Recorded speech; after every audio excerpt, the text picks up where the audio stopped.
Greetings internet viewers. Thanks for stopping watching porn to find this video. Although to be honest, comedians with mullet may get you off, in which case you're either a very very strange man or my kind of woman. But just to warn you that this video will contain strong language from the offset, and if the audience don't laugh, scenes of violence. Enjoy. A little bit of relationship advice. I'm not the perfect one to be giving it out, but you'll understand, right? Anyone seen the adverts for this show that's coming on, The Joys of Teen Sex? Yes. Thank you. You're the only person I've heard who's actually seen it. My name's Tony Mars, and I'm doing comedy, because it's fun. Right? It's a strange advert. It's just they ask questions about, different ways of having sex.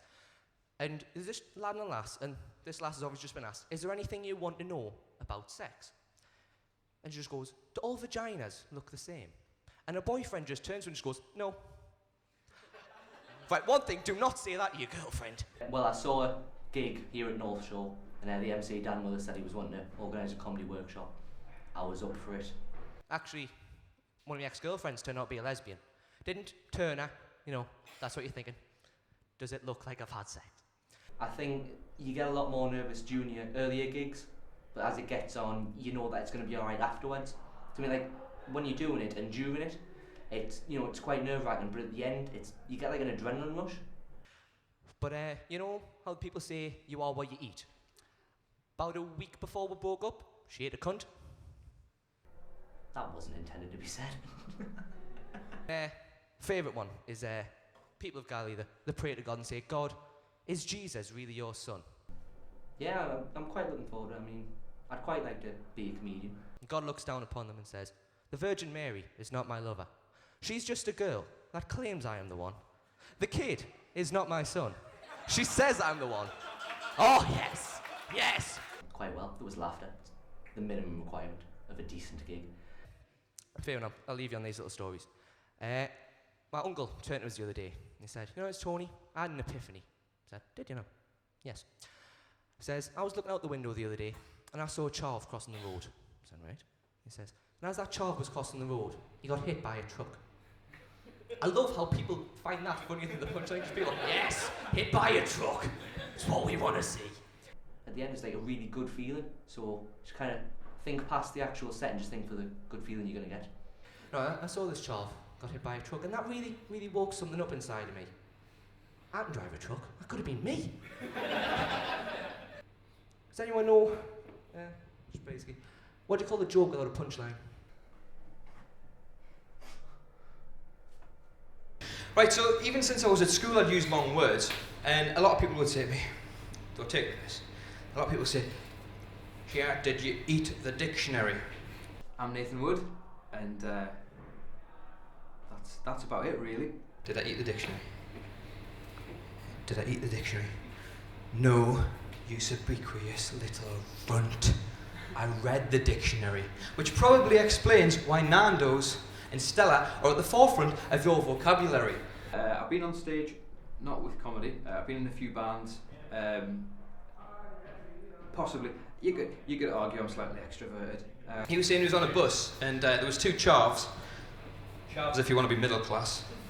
It's up to you. I'll say chavs. There's two chavs in the back of the bus, and they were talking about the pleasures of anal love. Yeah, I mean, if no one laughs, that's because they're not bright enough to get the jokes. That's deadpan. But yeah, as long as I impress the right people, I don't really mind. Hopefully, we'll see how it goes. That's not the punchline. It gets better. And he says, oh, thank you. It's still funny. And one was saying, look, I find penetration's a problem. So the other one said, well, why don't you get the butter out of the fridge? Get a knife, because they've got exemplary table manners, these chavs. And you spread the butter over your old chap. Should slide in nice and easy. I imagine margarine works just as well. Any low-fat spread, perhaps. You get pathos with me, you get passion, and you get truth. It's fairly observational. I think everything's fairly well grounded in terms of reality. It's sardonic. It's often at times acerbic. you might not know what that means.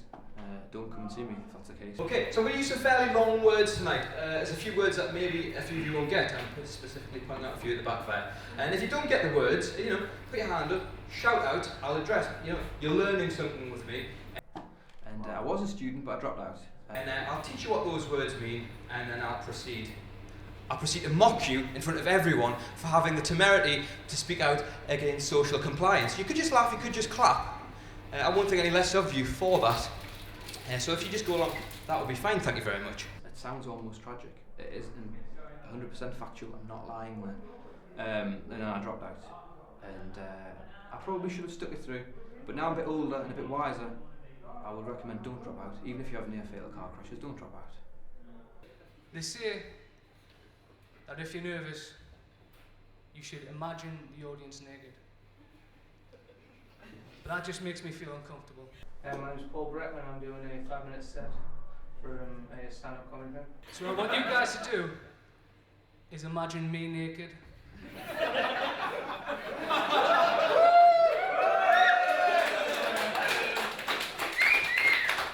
See now I know we're all uncomfortable.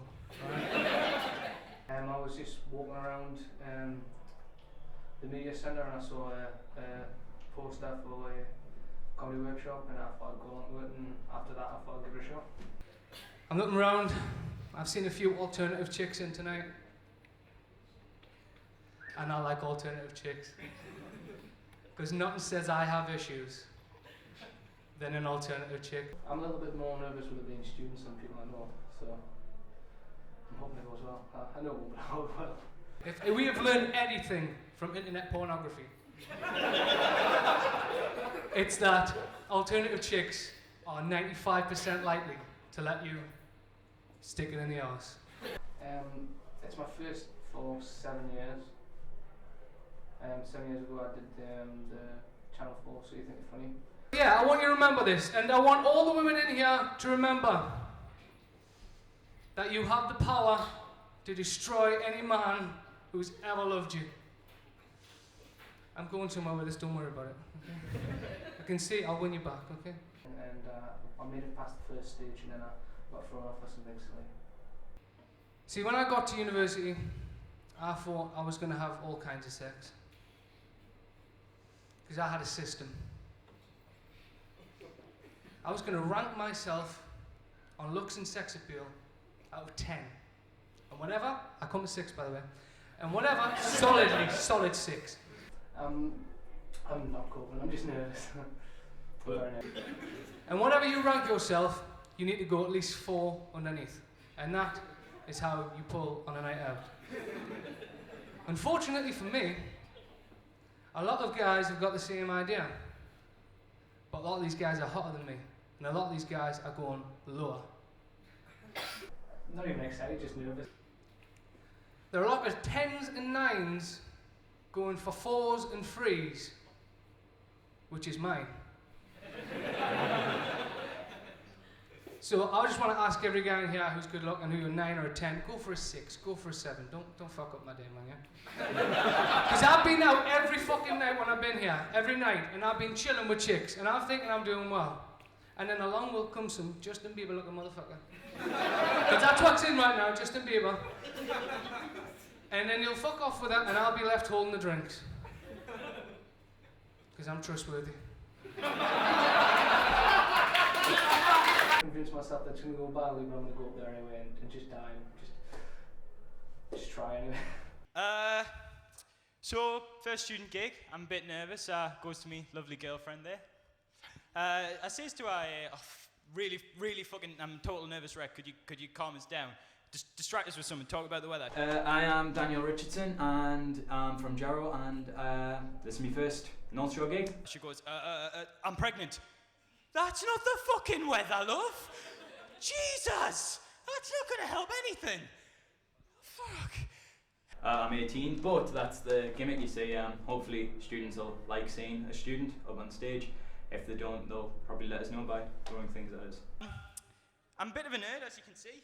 Pac-Man kit on. I've got me Space Invader socks. I'm that hardcore. Yes, geeks. And I was, I'm actually lowered to the point of sad that I'm going to make a confession here. A little bit sweaty, because I'm panicking. I do have Space Invader duvet sheets, right? But there's a reason.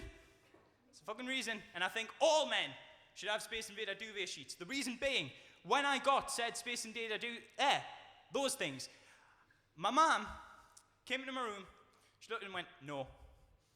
Me thinking she was thinking, too immature, I went, oh, what's wrong with him, Mike? She goes, you are not shagging your girlfriend under that. It is just fucking wrong. Well, for some of them, it's the first time, so they're breaking it. But that's always good. You've got to break it your first time, because if you're not breaking it, then there's something wrong with you. I looked, and I didn't say this, but I thought actually, if I ever get the chance, I fucking am. Sorry, love.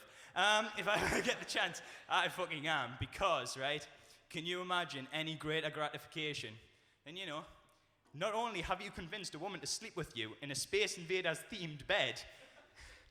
Yeah, it's the thing with the student gigs again. It's first student gig, and student gigs are pretty much the lion's den, the total Marmite are here. But hopefully they'll like us, because I'm one of them. After having said sex, you know, feeling quite proud of yourself. You've outdone your 30-second record. It's all 2 minutes now. Way big leagues. You know, you're quite proud of yourself. You roll over, you lie back. That was good. Then you look down at your feet and you see high score, 10,000 points. Social cleansing is how Facebook could be good. I can see all the faces now. It's not in a Hitler and a holiday camp kind of way. More in a way that, you know, job interviews, new friendships, romances, check the Facebook. The example I'm going to give all of you right now is romance. You know, so I'm going to tell you a little story, right? You've met a girl, could be anywhere, could be a pub, could be a club, uni, library, restaurant, anywhere. You've met this girl, you've hit it off, you've exchanged numbers, you've got names, it's brilliant. You're walking home. I'm Luke Milford. I do a bit of comedy. I'm from South Shields and I'm at the uni doing magazine journalism. And then you get in the house, and we're of a generation where obviously once you're in the house, you sit in front of the computer screen, but you've met a fucking girl. And as the computer screen loads up, for the first time in your life, the glare off the computer screen, it doesn't symbolise resentment, loneliness. It presents this brilliant, mysterious atmosphere like, yes, I'm going to find this girl. I've always just been a massive fan. It's only been the past couple of months. Thought I might have a go at it, and I started writing down some stuff. Pretty happy with that. It's Facebook straight away. You go to Facebook, you search the girl, her name pops up straight away, brilliant. Another brilliant comment is, she's got no friends in common. And what I like is when you're searching for a girl on Facebook and she's got no friends in common, it rules out the awkwardness that you could become custard cousins. Because nobody wants to have sloppy seconds. Because you know it's my first gig, I think if I can just kind of get through it tonight, then look about what I need to improve with, I think tonight should be a big win moving forward. But yeah, now this is where the light-hearted, not holiday camp social cleansing comes in. This girl, you load her up, interests. First thing you scroll down to, music. Justin Bieber, N-Dubs, and Cher fucking Lloyd. I just like her because I'm not a big fan of X Factor, but she's quite different. No, she's not quite different. She's Cheryl Cole. But you know, it doesn't matter because so what? She doesn't like music. I'm a fan of wrestling. Movies, that's what's important. That's where it's at. We're going to scroll down to movies. I bet when I get the movies, it's Academy Award nominated film, Sundance, everyone's favourite. Oh, fuck's sake. Mean Girls, Twilight, Dirty Dancing. She's a fucking walking cliche. What we've got right now is we're going in at half time, 2-0 down. But that's not so important, because on Facebook, there's only one real important group section, and that's the groups. It's like a lot of people my own age, and there's a lot of nerves at the minute, yeah. The group that it is, some of you might have heard of it, is I'm the girl your ex-girlfriend will hate, your mom will love, and you'll never forget. Alarm fucking bells. I think bit of both. Yeah, I think it's good if you don't know people, because then you can try and get feedback of people you don't know. But then I think it'll obviously be good to see a few people that I know as well, just to get that bit of a familiar face more than anything. What that really I'm being fair, come on. What that usually translates back as is, I'm the girl your ex will look at and go, fucking hell, got out of all that alright.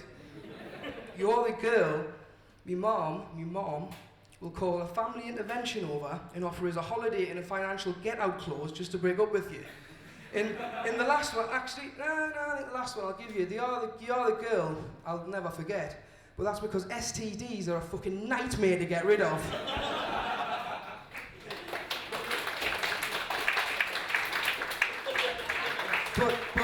in the end, she was incredibly hot, and we've been together 3 years, and she's quite nice. Thank you.